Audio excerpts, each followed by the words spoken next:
Tenemos con nosotros a don Fernando Martínez Maillo, al que saludamos en esta mañana de domingo. Muy buenos días. Hola, ¿qué tal? Buenos días.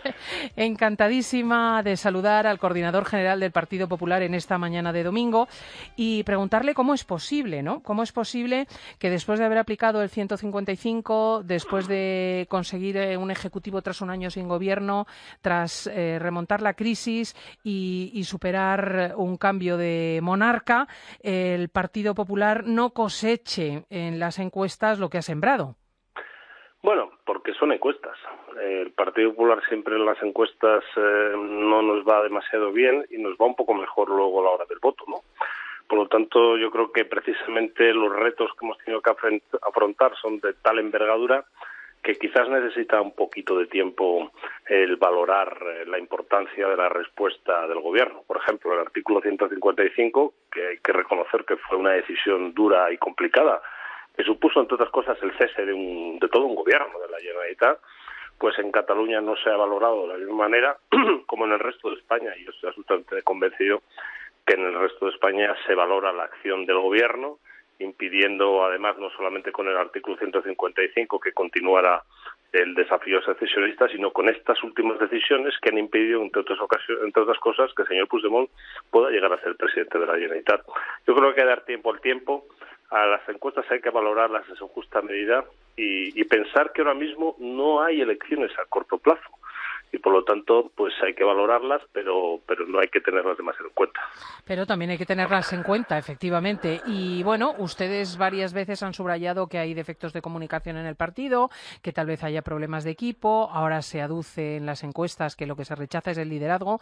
Señor Maillo, ¿no serán la corrupción y la falta de proyecto lo que les está haciendo daño?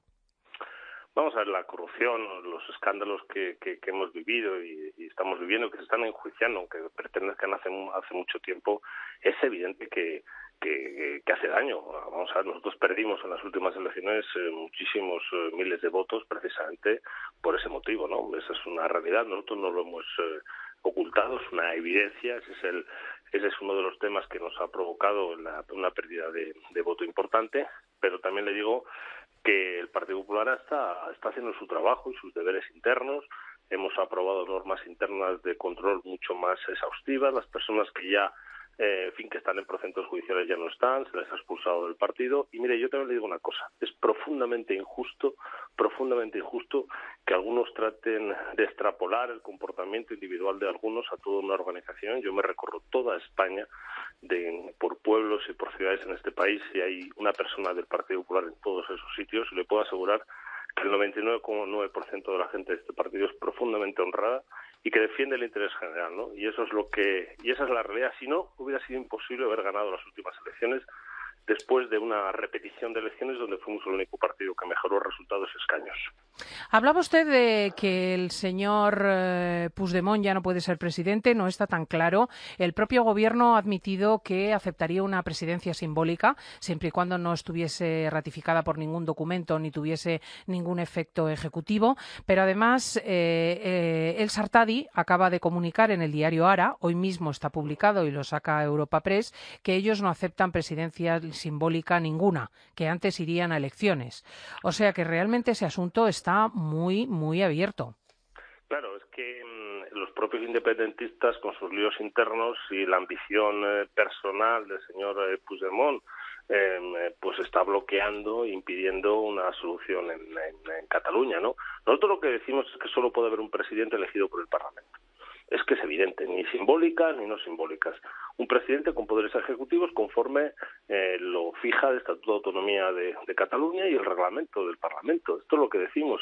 Y es evidente que el Tribunal Constitucional, después del recurso del Gobierno, ha dicho claramente que no cabe una investidura telemática y, por lo tanto, pues señor Puigdemont tiene dos opciones, o fugado o en la cárcel. Es que no tiene más opciones. A partir de ahí, pues el independentismo tiene que ponerse de acuerdo para buscar una persona que respete las leyes, la Constitución y que evidentemente no esté incluso en ningún procedimiento judicial. Lo dramático también de todo este proceso es que seguimos paralizados. Lo dramático de este proceso es que todavía no ha comenzado a correr el reloj de los famosos 2 meses, Por eso insistimos tanto en la necesidad de que el presidente del Parlamento vuelva a abrir una ronda de contactos, y por eso insistimos tanto en que la señora Arrimadas, que ganó las elecciones, dé un paso al frente, va a tener el apoyo del Partido Popular, aunque no sea para ganar, pero hay que meter presión al independentismo, hay que forzar todo lo que se pueda, y sobre todo hay que comenzar también a correr los plazos de la convocatoria, ojalá que no, de unas siguientes elecciones que desde luego no son deseables, desde luego. Señor Martínez Maillo, dice usted que en Cataluña no se ha juzgado igual que en el resto de España la aplicación del 155, pero anoche en TV3 estaban los familiares de los encarcelados contando lo mal que lo están pasando las madres, los hijos, y explicando que son víctimas de la represalia de un Estado opresor. Esta matraca se plantea todas las noches en la televisión local, y el hecho de que algo tan anticonstitucional esté aconteciendo ante los ojos de todos es responsabilidad del Gobierno. Bueno, las decisiones periodísticas que toma una televisión pública les compete a quien le compete, ¿no? O sea, al que lo dirige, ¿no? Quiero recordar que el artículo 155, cuando se aplicó con el consenso de los demás partidos políticos, pues ya sabíamos lo que suponía en relación con TV3, ¿no? Yo creo que esa fue una decisión que no fue solo del Gobierno, que fue una decisión consensuada con todas las formaciones políticas. Mire, cuando eres Gobierno y tienes que tomar decisiones, tienes que acordar y tienes que hacerlo con el resto de formaciones políticas, ¿no? No es una decisión solo del Gobierno. A nosotros no nos gusta que TV3 siga manipulando permanentemente la información, ni que llame presos políticos a quien evidentemente están en prisión porque hay una decisión judicial que lo avala, fundamentalmente porque ha incumplido todas las leyes y todas las normas. También le digo que esa actitud de TV3 no es de ahora, que lleva también así muchísimos años, y desde luego nosotros hemos actuado con mucha firmeza, y a mí me sorprende que a veces cuando se abre el 155 se ponga mucho el acento en la televisión, que es verdad que hay que hacerlo, pero no nos olvidemos, el 155 supuso el cese de todo un gobierno de la Generalitat, todo un gobierno, y seguirá, por cierto, funcionando el 155 mientras no haya un gobierno en Cataluña que asuma la Constitución y aplique las leyes con absoluta normalidad. Este lunes tienen ustedes en el Partido Popular reunión de varones y de miembros del Gobierno en Génova para tratar la financiación autonómica.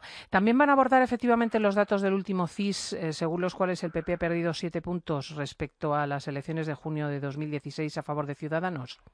Bueno, es una reunión abierta que se produce después de que, o sea, que no quiere decir que no hay un orden del día como tal, se produce después de que se han renovado todas las direcciones regionales y provinciales, después de que haya habido elecciones generales, año y pico de las elecciones generales, y por lo tanto después de haber renovado internamente, pues se produce esta reunión que hay que tomársela dentro de la normalidad de los contactos, que por cierto el propio presidente hace habitualmente a título individual con la mayoría o con todos los presidentes autonómicos. Este fin de semana estaba en Cartagena con el presidente de Murcia, ¿no? Por lo tanto, hay que verlo dentro de la normalidad. Cualquiera de los presidentes podrá expresar su opinión y dar su valoración de la situación política. Supongo que se hablará absolutamente de todo, pero yo creo que ahí vamos a dar un mensaje, sobre todo de fortaleza, un mensaje de unidad, un mensaje de cohesión, un mensaje de liderazgo y un mensaje muy importante también, Cristina, es que nosotros no estamos pensando en encuestas.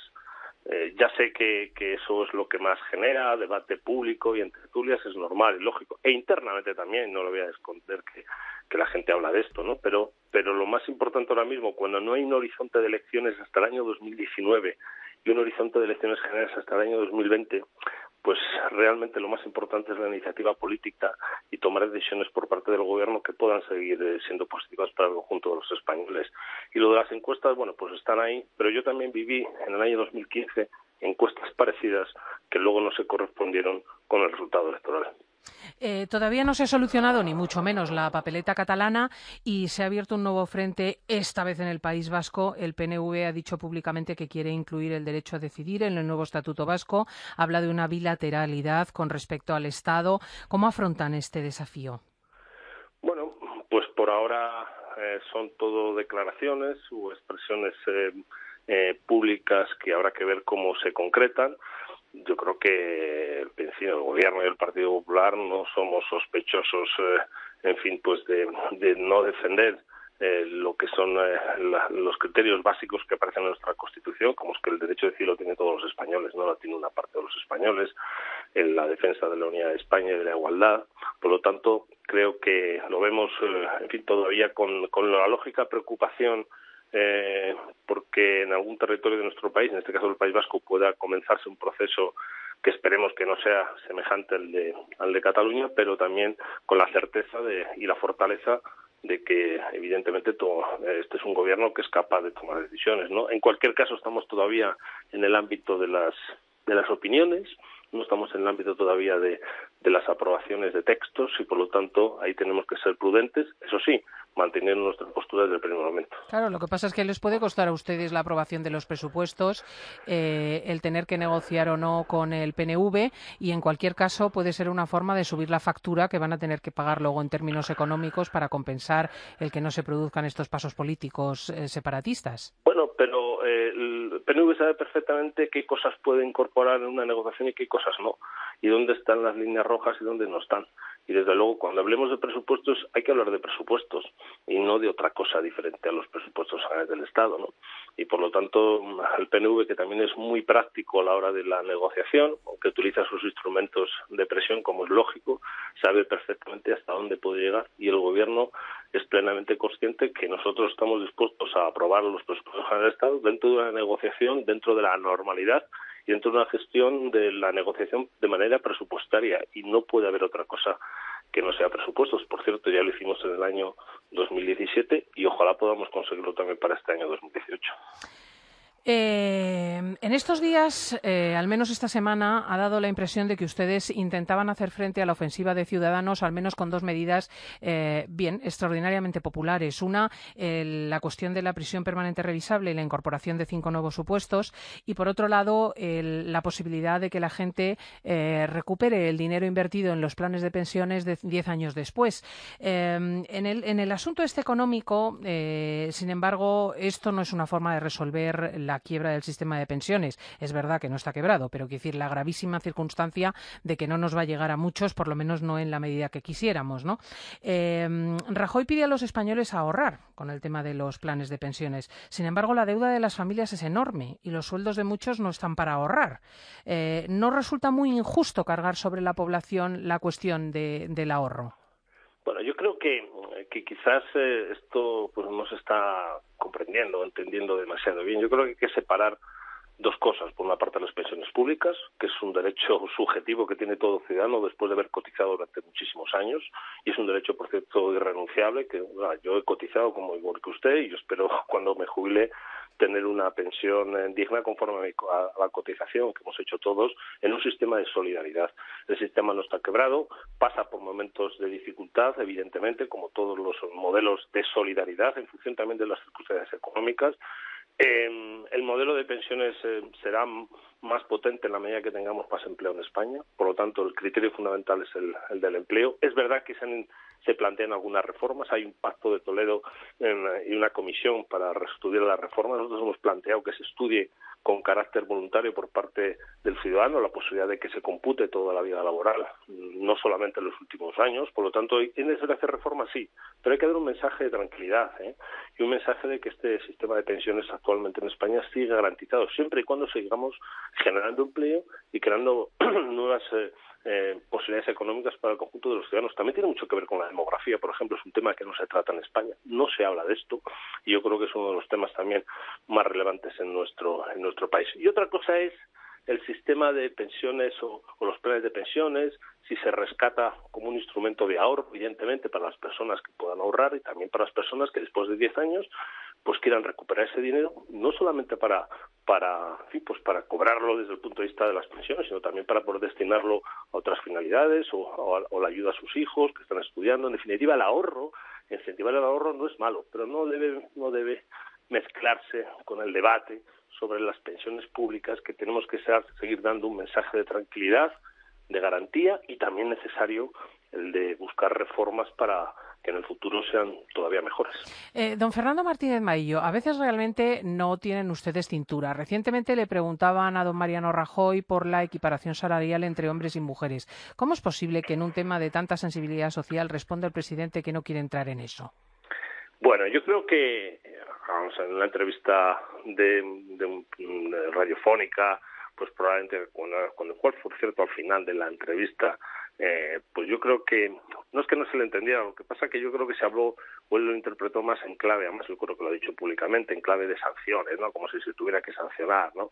Lo que él, y desde luego yo lo he visto personalmente y en la acción de gobierno, es que este gobierno cree en la equiparación, evidentemente, al mismo trabajo, mismo sueldo. Es más, es que el propio Estatuto de los Trabajadores así lo establece y hemos ido reduciendo esa diferencia salarial como lo dicen los informes, por ejemplo, de Eurostat, ¿no? Por lo tanto, cuestionar el compromiso del presidente del gobierno por una declaración puntual en una radio, sinceramente creo que es una exageración, ¿no? Y yo creo que él así lo ha aclarado recientemente en otras ocasiones.